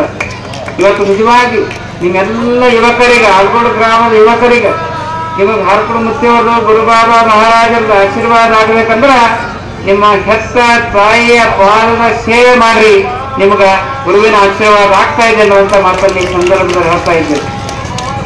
ಯಾಕೆ ಈ ಮಾತನ್ನು ಹೇಳ್ತಾ ಇದ್ದೀನಿ ಅಂದ್ರೆ ನಾನಿನ್ನು ಪಟ್ಟಾಧಿಕಾರಿ ಆಗೋದಕ್ಕಿಂತ ಪೂರ್ವದಲ್ಲಿ 11 ವರ್ಷದವರಿದ್ದಾಗ ನಡೆದ ಘಟನೆಯನ್ನು ಹೇಳ್ತಾ ಇದ್ದೀನಿ. ಎಲ್ಲೆಲ್ಲೋ ದೇವಾಲಯಗಳಿಗೆ ನಮ್ಮ ತಂದೆಯವರು ಕರ್ಕೊಂಡು ಹೋಗ್ತಿರು. ಸಿದ್ದರಾಮಪ್ಪ ಗುಂಡೂರು ನೋಡ್ಯಾರ ನಮ್ಮ ತಾಯಿ ಸುಭದ್ರಬಾಯಿ ತಾಯಿ. ಇವ್ರಿಗೆ ನೋಡ್ಕೊಳ್ಳಿ ಬಾರೋ ಸಿದ್ದು, ಬಾರು ಸಿದ್ದರಾಮಪ್ಪ ಅಂತ ಹಾಲು ಕೊಡ್ತಿದ್ರು. ನನಗೆಲ್ಲ ದೇವತೆಗಳಿಗೆ ಹೋಗಿ ದರ್ಶನ ಮಾಡಿದಕ್ಕಿಂತಲೂ ಕೂಡ ಹೆಚ್ಚಿನ ತೃಪ್ತಿ, ಹೆಚ್ಚಿನ ಆನಂದ ಹೆಚ್ಚಿನ ಒಂದು ದಿವ್ಯ ಶಕ್ತಿ. ನಾನು 11 ವರ್ಷದವರಿದ್ದಾಗ, ಚಿಕ್ಕ ಬಾಲಕನಿದ್ದಾಗ, ಇನ್ನೂ ಪಟ್ಟಾಧಿಕಾರಿ ಆಗಿದ್ದಿಲ್ಲ. ನನಗ ದಿವ್ಯ ಆಧ್ಯಾತ್ಮದ ದಿವ್ಯ ಶಕ್ತಿ ಯಾವಾಗ ಬಂತು ಮೈದಾಗ ಅಂದ್ರ, ದೇವರ ಗುಡಿಗೆ ಹೋಗಿ ಅಂತ ನಮಸ್ಕಾರ ಮಾಡ್ತಿದ್ದೆವು. ಅದಕ್ಕಿಂತ ಹೆಚ್ಚಿನ ಆನಂದ, ಹೆಚ್ಚಿನ ಶಕ್ತಿ ಎಲ್ಲಿ ಸಿಕ್ತಪ್ಪ ಅಂತಂದ್ರ, ನನ್ನ ತಾಯಿಯ ಪಾದಕ್ಕೆ ಹಣಿ ಹಚ್ಚಿ ನಮಸ್ಕಾರ ಮಾಡಿದಾಗ ನನಗೆ ದಿವ್ಯ ಶಕ್ತಿ ಪ್ರಾಪ್ತ ಆಯ್ತು ಎನ್ನುವಂತ ಮಾತನ್ನು ಈ ಕುಂದೂರಿಗೆ ಹೇಳ್ತಾ ಇದ್ದೆ. ನಾವೇನಾದ್ರೂ ಒಳ್ಳೆ ಮಾತುಗಳನ್ನ ಆಡ್ತಾ ಇದ್ರ, ಸ್ವಾಮೀಜಿಯವರಾಗಿದ್ರ, ಇವತ್ತು ಯೋಗ ಶಕ್ತಿ ಇವತ್ತು ಸಿಕ್ಕರ, ಏನೇ ಒಳ್ಳೆ ಕೆಲಸ ಮಾಡಿದ್ರ, ಅದಕ್ಕೆಲ್ಲ ಮೊಟ್ಟ ಮೊದಲನೇ ಆಶೀರ್ವಾದ ನಮ್ಮ ಹೆತ್ತ ತಾಯಿಯ ಆಶೀರ್ವಾದ ಎನ್ನುವಂತ ಮಾತನ್ನು ಈ ಸಂದರ್ಭದಲ್ಲಿ ಹೇಳ್ತಾ ಇದ್ದೀನಿ. ಎರಡನೇದಾಗಿ ಗುರುವಿನ ಆಶೀರ್ವಾದ, ಚನ್ನಬಸವ ಶ್ರೀಯೋಗಿ ಆಶೀರ್ವಾದ ಎನ್ನುವಂತ ಮಾತನ್ನು ಈ ಸಂದರ್ಭದಲ್ಲಿ ಹೇಳ್ತಾ ಇದ್ದೀನಿ. ಯಾಕೆಂದ್ರ ಬಹಳ ಜನ ತಾಯಿದ್ರು ನಮ್ಮ ಪಾದದಲ್ಲಿ ಬಿದ್ದು ಅಲ್ಪ ಮನಸ್ಸಿಗೆ ಬಂದೆಪ್ಪ, ಆಕಿ ಬಂದಾಳಲ್ರಿ ಕೈದಾಗ ಪಾಟ್ಲಿ ಇಟ್ಕೊಂಡು, ಯಾರು ಸಸಿ, ನನ್ನ ಮಗನ್ ಮಾಯ ಭಾರಿ ಇತ್ರಿ ಅಪ್ಪ, ಭಾರಿ ಇತ್ತು ಬಾಯ. ಆಕಿ ಬಂದು ಏನ್ ತಿಳಿ ಬರ್ಸಾಳ ನನ್ ಮಾತಾಡೋದೇ ಬಿಟ್ಟಲ್ರಿ, ಮಾತಾಡೋದೇ ಬಿಟ್ಟ. ಅದಕ್ಕ ದಯವಿಟ್ಟು ಹಂಗ್ ಮಾಡಬೇಡ್ರಿ. ಸ್ವಸ್ತಿಯಾಗಿ ನೀವು ಬರ್ರಿ, ಬಂದ್ರು ಕೂಡ ಪತ್ನಿಯ ಮೇಲೆ ನಿಮ್ಮ ಭಕ್ತಿ ಇರಲಿ, ಪತ್ನಿಯ ಮೇಲೆ ಪ್ರೀತಿ ಇರಲಿ. ಯಾಕಂದ್ರೆ ಅನ್ಯೋನ್ಯವಾಗಿರುವಂತ ಆತ್ಮೀಯತೆ ಸತಿಪತಿಗಳಲ್ಲಿ ಇರಲಿ. ಅದಕ್ಕಿಂತಲೂ ಹೆಚ್ಚಿನ ಭಕ್ತಿ, ಗುರುವಿಗಿಂತಲೂ ಕೂಡ ಹೆಚ್ಚಿನ ಭಕ್ತಿ ಹೆತ್ತ ತಾಯಿ ತಂದೆಯಲ್ಲಿ ಇಡ್ರಿ ಎನ್ನುವಂತ ಮಾತನ್ನು ಈ ಸಂದರ್ಭದಲ್ಲಿ ಹೇಳಿ, ಇವತ್ತು 38ನೇ ಜಾತ್ರಾ ಮಹೋತ್ಸವದ ಸಂದರ್ಭದಲ್ಲಿ ಎಲ್ಲ ಅಲಗೋಡು ಗ್ರಾಮದ ಯುವಕರು ನೀವೆಲ್ಲ ಪ್ರತಿಜ್ಞೆ ಮಾಡ್ಬೇಕು. ಎಂಥ ಪ್ರತಿಜ್ಞೆ ಅಂದ್ರೆ ಹೆತ್ತ ತಂದೆ ತಾಯಿಯ ಸೇವೆ. ಯಾಕಂದ್ರೆ ನಮ್ಮ ಭಾರತ ದೇಶದ ಸಂಸ್ಕೃತಿ ಎಂಥದ್ದಂದ್ರೆ, ಮೊಟ್ಟ ಮೊದಲನೇದಾಗಿ ದೇವರು ಯಾರಂದ್ರ ಹರಪುರ ಮುತ್ತೇವರ ದೇವರು ಇರ್ಬೋದು, ಕಾಶಿ ವಿಶ್ವನಾಥ ದೇವರು ಇರ್ಬೋದು, ವೀರಭದ್ರೇಶ್ವರ ದೇವರು ಇರ್ಬೋದು, ಏಕನಾಥ್ ಮಹಾರಾಜ್ ದೇವರು ಇರ್ಬೋದು. ಆದ್ರೆ ಮೊದಲನೇ ದೇವತೆ ಯಾರಂದ್ರೆ ಹೆತ್ತ ತಾಯಿ. ಮಾತೃದೇವೋ ಭವ ಅಂತ ಹೇಳ್ಯಾರ. ನಿಮ್ಮ ಹೆತ್ತ ತಾಯಿಯೇ ನಿಮ್ಮ ಮೊದಲನೇ ಗುರು, ಮೊದಲನೇ ದೇವತೆ ಎನ್ನುವಂತ ಮಾತನ್ನ ಅನುಭಾವಿಗಳು ಹೇಳುವ ಹಾಗೆ ಆ ದಿಶೆಯಲ್ಲಿ ಕಾರ್ಯಪ್ರವೃತ್ತರಾಗಿ ಕಾರ್ಯವನ್ನ ಮಾಡ್ತೀರಿ ಎನ್ನುವಂತ ಮಾತನ್ನು ಈ ಸಂದರ್ಭದಲ್ಲಿ ಹೇಳಿ, ಇವತ್ತಿನ ಪವಿತ್ರ ಕಾರ್ಯಕ್ರಮಕ್ಕೆ ನಮ್ಮ ಆತ್ಮೀಯರಾಗಿರುವಂತ ನಮ್ಮ ತಾಲೂಕಿನ ಶಾಸಕರಾಗಿರ್ತಕ್ಕಂಥ ಶರಣು ಸರ್ಗರವರು ಒಳ್ಳೆ ಅನುಭವದ ನುಡಿಮುತ್ತುಗಳನ್ನು ಹೇಳ್ತಾ ಇದ್ದಾರೆ. ಅವ್ರಿಗಿನ್ನ ಟೈಮ್ ಸಿಕ್ಕಿರ್ಲಿ. ಟೈಮ್ ಅಂದ್ರೆ 1 ತಾಸು ಪ್ರವಚನ. ನಾವು ಮುಂದೆ ಸರಿ ಯಾವಾಗ ಸುಖ ಬರ್ತಂದ್ರೆ ಮಗ ಇವರಿಗೆ ಕೊಡೋರು ಅಂತ ಬಹಳ ಒಳ್ಳೆ ರೀತಿಯಾಗಿ. ಯಾಕಂದ್ರೆ ಸ್ಪಿರಿಚುವಲ್ ಪವರ್ ಅದ ಅವ್ರು ಬಹಳ ಖುಷಿಯಿಂದ ಹೇಳಿದ್ರು. ಯಾಕಂದ್ರೆ ಅದು ಪವರ್ ಎಲ್ಲರಲ್ಲಿ ಇರಲ್ಲ. ಸ್ಪಿರಿಚುವಲ್ ಪವರ್ ಅಂದ್ರೆ ಆಧ್ಯಾತ್ಮದ ದಿವ್ಯ ಶಕ್ತಿ. ಶಾಸಕರು ಇರ್ಬೋದು, ಆದ್ರೆ ಆಧ್ಯಾತ್ಮದ ದಿವ್ಯ ಶಕ್ತಿ ಅವರಲ್ಲಿ ಯಾಕದ ಅಂದ್ರೆ ಅವ್ರು ಹಾರ್ಕೋಡ್ ಮಠದ ಮೇಲೆ ಭಕ್ತಿ ಇಟ್ಟಾರ ಅಂತ ತಿಳ್ಕೊಂಡು ಅವ್ರಿಗೆ ಆಧ್ಯಾತ್ಮದ ದಿವ್ಯ ಪವರ್ ಅವರದೇ. ಯಾಕಂದ್ರೆ ಪ್ರತಿಯೊಂದು ಭಾಷಣದಾಗ ಹೇಳ್ತಾರೆ. ಹಾರ್ಕೋಡ್ದಾಗ ಹೇಳೋದು ಹೋಗಲ್ರಿ, ಶರಣ ಕಮ್ಮಟದ ಕಾರ್ಯಕ್ರಮದಾಗ ಹೇಳ್ತಾರ ಅವ್ರು, ನನ್ನ ಬದುಕನ್ನೇ ಬದಲಾಯಿಸಿದ ಹಾರ್ಕೋಡ್ ಮುತ್ತೇವಂತ. ವಿಧಾನಸೌಧದಾಗ ನೀವು ನೋಡಿ, ಮೊದಲನೇದಾಗಿ MLA ಪ್ರಮಾಣ ವಚನ ಸ್ವೀಕಾರ ಮಾಡುವಾಗ ಹಾರ್ಕೋಡದ ದಾಸೋಹದ ಚಂದ್ರ ಶಿವಾಚಾರ್ಯ ಹೆಸರಿನ ಮೇಲೆ ಪ್ರಮಾಣ ಮಾಡ್ತಾರೆ ತಿಳ್ಕೊಂಡು ಪ್ರಮಾಣ ಮಾಡಿ. ಇಡೀ ಕಲ್ಯಾಣ ತಾಲೂಕಿನ ಇತಿಹಾಸದಲ್ಲೇ ಫಸ್ಟ್ ಟೈಮ್ ಅದು. ಅಂದ್ರೆ ಅಷ್ಟೊಂದು ದಿವ್ಯ ಭಕ್ತಿ ಶಕ್ತಿ ಇಟ್ಟಾರ, ಒಳ್ಳೆ ಕಾರ್ಯವನ್ನು ಮಾಡ್ತಾ ಇದ್ದಾರೆ. ಅವ್ರು ಹೇಳ್ಯಾರ, ಒಂದು ಮಾತು ಹೇಳ್ತಾರ ಅವ್ರು. ಯಾಕಂದ್ರೆ ಈಗಿನ ಕಾಲ ಹೆಂಗ್ ಬಂದ್ರೆ ಮಠದ ಸ್ವಾಮಿಗಳು ಕರೆಸ್ತಾರೆ, ಅವ್ರಿಗೆಲ್ಲ ಗೊತ್ತದ. ಕಳ್ಸ ಒಂದು ಶಾಲೆ ಹಚ್ಚಿದ್ರಲ್ಲ ಒಳಗೆ ಕರ್ಕೊಂಡು ಹೋಗ್ತಾರೆ, ಮುಂದಾಗ ಬರ್ರಿ ಕುಡಿ ಪಾಸ್ಲಾಕಂತಾರೆ, ಪಾಸ್ಲಾಕ ಕೇಳಿ ಅಂತಾರೆ. ಕೇಸ್ ಮಾಡಿದವ್ರು ಹುಚ್ಚಾಗಿ ಕೇಳಿ ಅವ್ರು ಬರ್ರಿ. ಆದ್ರೆ ನಾ ಮಾತ್ರ ಇವತ್ತಿಗೆ ಅವ್ರು 7 ವರ್ಷ ಆಯ್ತದೆ ಸರ್ MLA. 7 ವರ್ಷ ಆದ್ರೂ 1 ರೂಪಾಯಿನೂ ಕೂಡ ಶಾಸಕರಲ್ಲಿ ಕೇಳದೇ ಇರುವಂತ ಮಠ ಹಾರ್ಕೋಡು ಮಠ. ಕನ್ನಡ ಸಾಹಿತ್ಯ ಇದು ಕನ್ನಡ ಸಾಹಿತ್ಯ ಸಮ್ಮೇಳನ ನಡೆದಾಗ 6 ಲಕ್ಷ ಕೊಡ್ತಾ ಅಂದ್ರೆ ಅಪ್ಪ ಪೂರಾ ಖರ್ಚು ಕೊಡ್ತೀವಿ. ಬೇಡಪ್ಪ ನೀ ಲೋಕ ಸೇವಾ ಮಾಡು, ಲೋಕ ಸೇವೆಗಾಗಿ ಬಂದಿದ್ರಿ, ಮಠದ ಸೇವೆಗಾಗಿ ಮಠದ ಭಕ್ತಿ ಇಟ್ಟಿದ್ರೆ ಸಾಕು. ಅದಕ್ಕಾಗಿ ಅವ್ರು ಅಂತಾರ, ಅಪ್ಪೋರಿಗೆ ನಾ ಏನು ಮಾಡಿಲ್ಲ, ಅದನ್ನು ಕೂಡ ಎಲ್ಲರಿಗಂತ ಹೆಚ್ಚಿನ ಮಾಯ ನನ್ನ ಮಾಡ್ಯಾರ ಅಂತಾರ. ಯಾಕಂದ್ರೆ ದೇಶ ಸೇವೆ ಈ ಸೇವೆ ಅನ್ನುವಂಥ ಕಾರ್ಯವನ್ನು ತಿಳ್ಕೊಂಡು ಅವರು ಕಾರ್ಯವನ್ನು ಮಾಡ್ತಾ ಇದ್ದಾರೆ. ಮತ್ತು ಶರಣು ಅರ್ಗಳು ಕೊಡ್ತಾ ನಾವು ವಿಜಯ್ ಸಿಂಗ್ರ ಬಗ್ಗೆ ಏನೋ ಹೇಳಿದ ಅನ್ನೋ ಪೈಕಿ ಭಾರಿ ಕಾಂಪಿಟೇಷನ್ಗಳು ಯಾರು ಗೆದ್ದು ಬಂದವ್ರು ಒಂದು ಶಾಲೆ ಹಚ್ಚೋದು ಕೂಡ. ಅದಕ್ಕಾಗಿ ವಿಜಯ್ ಸಿಂಗ್ರವ್ರಿಗೂ ಕೂಡ ಸದಾಕಾಲ ಆಶೀರ್ವಾದ ಇರ್ತಾ ಇದೆ ಅನ್ನುವಂಥ ಮಾತನ್ನು ಈ ಸಂದರ್ಭದಲ್ಲಿ ಹೇಳಿ, ಅವರು ಕೂಡ ಹರ್ಕೋಡು ಮಠದಲ್ಲಿ ಅಪಾರವಾಗಿರುವಂಥ ಭಕ್ತಿ ಇರ್ತಾರೆ. ಧರ್ಮ್ ಸಿಂಗ್ರವ್ರು ಎಂಥ ಒಂದು ಶ್ರೇಷ್ಠ ರಾಜಕೀಯ ತಜ್ಞ ಅಂದ್ರೆ, ಅವ್ರು ಹರ್ಕೋಡು ಮಠಕ್ಕೆ ಬಂದ್ರಂದ್ರೆ ಒಂದು ಪಡಿಸೆಲ್ಲ ಕೊಡ್ತಾರೆ. ಟಾಕಿನ ಕುಂತು ಕುಂಡಿ ಪಲ್ಯ ನಿಲ್ತಿರ ಬಜ್ಜಿ, ಬಜ್ಜಿ ಚಂದಾಗಿ ಇನ್ನೊಂದು ಚಮಚ ಹಂಚೋರು. ಅವ್ರು 4 ರೊಟ್ಟಿ ಹೊಡೆದು ಹೇಳ್ತಿರೋ ಅವ್ರು ಊಟ 4 ರೊಟ್ಟಿ ಚಮಚ. ಅಷ್ಟೊಂದು ಖುಷಿ ದಾಸೋದ್ರಲ್ಲಿ ಮಯ ಅಂತ ಒಳ್ಳೆ ವ್ಯಕ್ತಿ. ಅವರ ಚಿರಂಜೀವಿಯಾಗಿ ನಮ್ಮ ವಿಜಯ್ ಸಿಂಗ್ರವರು ಕಾರ್ಯವನ್ನು ಮಾಡ್ತಾ ಇದ್ದಾರೆ. ಅವರ ಆತ್ಮೀಯ, ಅವರ ಅಭಿಮಾನಿಯಾಗಿ ಅವ್ರದ್ದು ಅಭಿಮಾನಿ ಅದ ಮತ್ತೆ ಹಾರ್ಕೊಂಡು ಮಾಡೋದು ಭಟ್ ಯಾರ್ಯಾಕೆ ಅಭಿಮಾನಿ ಇರಲಿ, ಯಾಕಂದ್ರೆ ಈಗ ನೋಡಿ ಕಾಂಗ್ರೆಸ್ ಅವರೇ ಅದು ಇವ್ರಿಗೆ ಫಸ್ಟ್ ಪರಿಚಯ ಮಾಡಿದ್ರು ಸಿದ್ದರಾಮ ಗುರ್ಗೇನೆ ಇವ್ರಿಗೆ ಹಾರ್ಕೊಡ್ದಾಗ ಒಂದು ಕಾರ್ ತಂದಿರೋ ಯಾರಪ್ಪ ಉದ್ದು ಮನುಷ್ಯ ಭಯ ಚಲೋ ನೋಡೋಂದ್ರೆ ಯಪ್ಪ ನಮ್ಮ ವಂಶಿಕ ಆಗ್ಬೇಕ್ರಿ ಶರಣ ಸರ್ಗಾರ ಅಂತ ಕಾರ್ ತೊಗೊಂಡಾಗ ಪೂಜೆಗೆ ಆಯ್ತಪ್ಪ ಅವ್ನಿಗೆ ಒಳ್ಳೇದಾಗಲ್ಲ ತಿಳ್ಕೊಂಡು ಅವಾಗೇ ಸಿನಿಮಾ ಕೈ ಇಟ್ಟಿದ್ದು ನೋಡಿ ಶಾಸಕಾಗ್ಯಾರ. ಅದಕ್ಕಾಗಿ ಇನ್ನು ಶಾಸಕರಾಗಲಿ ವಿಜಯ್ ಸಿಂಗ್ನು ಎತ್ತರ ಮಟ್ಟಕ್ಕೆ ಹೋಗಿ ಇವ್ರನ್ನೂ ಏನಾ ಎತ್ತರ ಮಟ್ಟಕ್ಕೆ ಹೋಗಿ ಶ್ರೇಷ್ಠ ಸ್ಥಾನ ಇವರಿಗೆ ನಮ್ಮ ಶರಣ ಸರ್ಗಾರರು ಸಿಗಲಿ ಅನ್ನುವಂಥ ಮಾತನ್ನು ಕೂಡ ವೀರಭದ್ರೇಶ್ವರರ ದಿವ್ಯ ಸನ್ನಿಧಿಯಲ್ಲಿ ಹೇಳ್ತಾ ಇದ್ದೀನಿ. ಆ ದಿಶೆಯಲ್ಲಿ ಅದೆಲ್ಲ ಅನುಭಾಗಗಳು ಪ್ರೀತಿ ವಿಶ್ವಾಸದಿಂದ ಇವತ್ತು ಹರಿ ಬೇರೆ ಅಲ್ಲ, ಹರ ಬೇರೆ ಅಲ್ಲ, ಅವರವರ ಭಾವಕ್ಕೆ ಅವರವರ ಭಕ್ತಿಗೆ ಅವರವರ ತೆರನಾಗಿ ವೃತ್ತಿಯನ್ನು ಕಿವಿಯೋದು. ಹರಿಯ ಭಕ್ತರಿಗೆ ಹರನ ಭಕ್ತರಿಗೆ ಹರ ನರವೇನು ಭಾವಿಸುವ ರದರಂತೆ ತೋರಬಾರದು. ನಾವು ದೇವರಿಗೆ ಯಾವ ರೂಪದಲ್ಲಿ ಪೂಜೆ ಮಾಡ್ತೀವಿ ಅಂತ ಮಣ್ಣು ಇರ್ತದೆ. ಗಣಪತಿ ಮಾಡಿದ್ರೆ ಗಣಪತಿ ಆಗ್ತದೆ, ಹರಿ ಮಾಡಿದ್ರೆ ಹರಿ ಆಗ್ತದೆ. ವೀರಭದ್ರೇಶ್ವರ ಮಾಡಿ ಮಿಂಚಿ ವಾಂಕ ಮಾಡಿದ್ರೆ ವೀರಭದ್ರೇಶ್ವರ ಕಾಣ್ತಾರೆ, ಮತ್ತೆ ನೀರಾಗಿ ಹಾಕಿದ್ರೆ ಮಣ್ಕಡೆ ಹೋಗ್ತದೆ. ಅದಕ್ಕಾಗಿ ನಿಮ್ಮ ಭಕ್ತಿನೇ ಎಲ್ಲಕ್ಕಿಂತ ಶ್ರೇಷ್ಠ ಎನ್ನುವಂಥ ಮಾತನ್ನು ಈ ಸಂದರ್ಭದಲ್ಲಿ ಹೇಳಿ ಆ ದಿಶೆಯಲ್ಲಿ ಆಲ್ಗೋಳು ಗ್ರಾಮದ ಸಮಸ್ತ ಅನುಭವಿಗಳು ನಿಮಗೆ ನೋಡಿದ್ರೆ ನಮಗೆ ಹೆಂಗೆ ಆಗ್ತದಪ್ಪ ಅಂತಂದ್ರೆ ಭಾಳ ಖುಷಿ ಆಗ್ತದೆ. ಎಂಥ ಖುಷಿ ಅಂದ್ರೆ ಮುಂಜಾನೆ ನೋಡ್ರಿ ಅವತ್ತು ಹೋಳ್ಗೆ ಇಟ್ಟ ಹೊಂಟಿದ್ರಿ ನಾವು ಹೋಳ್ಗೆ ಅದು ಗ್ಲುಕೋಸ್ ಸಕ್ಕರೆ ಹಾಕಿ ಮಾಡ್ಯಾರ. ಶುಗರ್ 110 ಅಲ್ಲ, ಶುಗರ್ ಏನು ಹೇಳಿಲ್ಲ ನಮ್ಗೆ. Sugar 110, BP 120, 80. ಭಾಳ ಮಂದಿ ಕೇಳ್ತಾರೆ ಯಪ್ಪ ಶುಗರ್ BP ಏನು ಶುಗರ್ ಇದ್ದ BP ಇಲ್ಲ. ಯಾಕಂದ್ರೆ ಯಾಕೆ ಈ ಮಾತನ್ನು ಹೇಳ್ತಾ ಇದ್ದೀನಿ ಇವ್ರು ಹೇಳ್ಯಾರ. ಇವ್ರು ಹೇಳಿದ್ರಲ್ಲ ಪಾನ್ ಪರಾಕ್ ಜಯ ಉಳ್ಳಕ್ಕೆ ಬರ್ತಂದ್ರಲ್ಲ, ಅದಕ್ಕೆ ದಯವಿಟ್ಟು ಪಾನ್ ಪರಾಕ್ ತಿನ್ನೋದು ಬಿಡ್ರಿ. ಪ್ರತಿನಿತ್ಯ ಎಲ್ಲರೂ ವಾಕಿಂಗ್ ಮಾಡ್ರಿ, ಒಂದು ಯೋಗ ಮಾಡ್ರಿ. ಎಲ್ಲಕ್ಕಿಂತ ಮಿಗಿಲಾಗಿ ನಿಮಗೇನೂ ರೋಗ ರುಜಿನ ಬರಬಾರ್ದಾಗಿತ್ತಪ್ಪ ಅಂತಂದ್ರೆ, ಯಾವುದು ಉಳಿ ಬರಬಾರ್ದಾಗಿತ್ತು, ಟೈಫಾಯ್ಡ್ ಆಗಬಾರ್ದಾಗಿತ್ತು, ಕ್ಯಾನ್ಸರ್ ಆಗಬಾರ್ದಾಗಿತ್ತು ಅಂದ್ರೆ ಪ್ರತಿನಿತ್ಯ ಮನ್ಯಾಗ ನಿಮಗೆ ಎಷ್ಟು ವಯಸ್ಸಾಗ್ಯದ 50 ಅಂದ್ರೆ 50 ವರ್ಷ, 20 ಅಂದ್ರೆ 25 ವರ್ಷ, 25 ವರ್ಷ ಅಂದ್ರೆ 25 ಮಿನಿಟ್, 18 ಅಂದ್ರೆ 18 ನಿಮಿಷ. ತಮ್ಮ ಲಕ್ಷ ಹೊಟ್ಟು ಕೇಳ್ರಿ, 3ನೇ ಕ್ಲಾಸ್ 4ನೇ ಕ್ಲಾಸ್ ಊರಿಗೆ ಕಲಿತು ಪ್ರತಿನಿತ್ಯ ದೇವ್ರ ಧ್ಯಾನ ಮಾಡಿ ದೇವ್ರ ಮನ್ಯಾಗ ಹೋಗಿ ಕಣ್ಣು ಮುಚ್ಚಿ 2 ಮಂತ್ರ ಅಂದ್ರೆ ಏನಪ್ಪಾ ಅಂದ್ರೆ ಹಿಂಗೆ ಕೂಡ್ಬೇಕು ನೋಡ್ರಿ. ಟೆಸ್ಟ್ ಮಾಡಿ ಭಾಳ ಜನ ನಾವೊಂದು 500 ಜನಕ್ಕೆ ನಿದ್ದೆ ಗುಳಿಗೆ ಬಂದ್ ಮಾಡ್ತೀವಿ.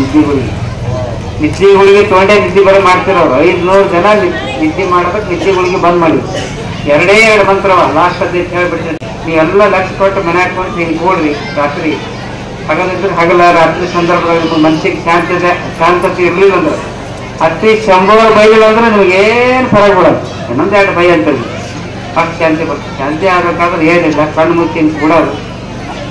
ಉಸಿರಾಟ ಇರ್ತದೆ, ಉಸಿರಾಡಿಸ್ಲೋ ಮನುಷ್ಯನಾಗ ತೊಗೋಬೇಕು. ಹಿಂಗೆ ತೊಗೊಂಬಂದು ಏನು ಅನ್ಬೇಕು, ಹಿಂಗೆ ಕೂಡ್ಬೇಕು, ಅನ್ಬೇಕು. ಉಸಿರಾಟ ತೊಗೊಂಬಂದು ಹಿಂಗೆ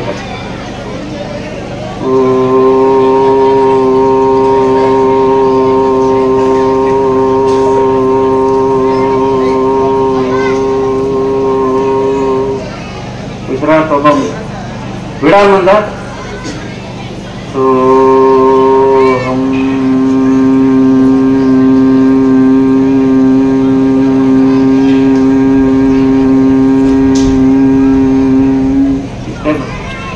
ಸೋಹಮ್ಮದ ಓಂ ಅನ್ನೋದು ಗಿಡ ಆಗೋದು ಸೋಹಮ್ಮ 2 ಮಂತ್ರ.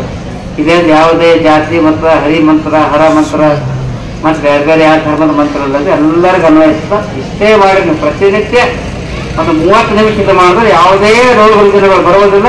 ಸಣ್ಣ ಕೂಚಿನಂಗೆ ಮುಖ ಹಾಕೋದು, ಕೂಚಿನಂಗೆ ಮುಖ ಹಾಕೋದು. ಸ್ವಲ್ಪ 40 ವರ್ಷದ ನೋಡಿದಾಗ ಹಂಗೆ ಇದ್ರಿ, 60 ವರ್ಷ ಆದ್ರೆ ಹಂಗೆ ಇದ್ರೆ ಸರ್ಕಾರ ಅವ್ರು ಏನು ತೋತ್ರಿ ಅಪ್ಪ, ಏನು ಟಾನಿಕ್ ಅದ ನಿಮ್ಗೆ ಬೆಲೆ ಕೇಳ್ತಾರೆ, ಏನು ಟಾನಿಕ್ ಅಲ್ಲ, ದೇವ್ರ ಧ್ಯಾನ ಮಾಡಿದ್ರೆ ನಿಮ್ಗೆ ಸೇರ ಹಂಗೆ ಅದಕ್ಕಾಗ ಅದು ಸೇರಿ ಒಳ್ಳೆ ಸುಶಕ್ತಿಯಿಂದ ಧ್ಯಾನ ಮಾಡಿರಿ. ಮನಸ್ಸನ್ನು ಶಾಂತಿ ಇಟ್ಕೋರಿ. ಯಾವುದೇ ರಾಜಕೀಯ ಗೊಂದಲಗೊಂಡು ಜಗಳ ಆಡಬೇಡ್ರಿ. ಒಳ್ಳೆಯ ಸಮಚಿತ್ತದಿಂದ ಬಾಳ್ವೆ ಮಾಡಿದ್ರೆ ಆದಿನಾಥನ ಆಶೀರ್ವಾದ ಆಗ್ತಾ ಇದೆ ಅನ್ನುವಂಥ ಮಾತನ್ನು ಈ ಸಂದರ್ಭದಲ್ಲಿ ಹೇಳಿ 2 ಮಾತುಗಳನ್ನು ಮುಗಿಸ್ತಾರೆ. ವಾಹಿನಿಯನ್ನು ನಿರಂತರವಾಗಿ ವೀಕ್ಷಿಸಲು ಯೂಟ್ಯೂಬ್ನಲ್ಲಿ ಶ್ರೀ ಹಾರಕೂಡ SRIHARKOOD ಎಂದು ಟೈಪ್ ಮಾಡಿ. ನಮ್ಮ ಈ ಚಾನೆಲ್ಗೆ ಸಬ್ಸ್ಕ್ರೈಬ್ ಮಾಡಿ, ಬೆಲ್ ಅನ್ನು ಒತ್ತಿರಿ.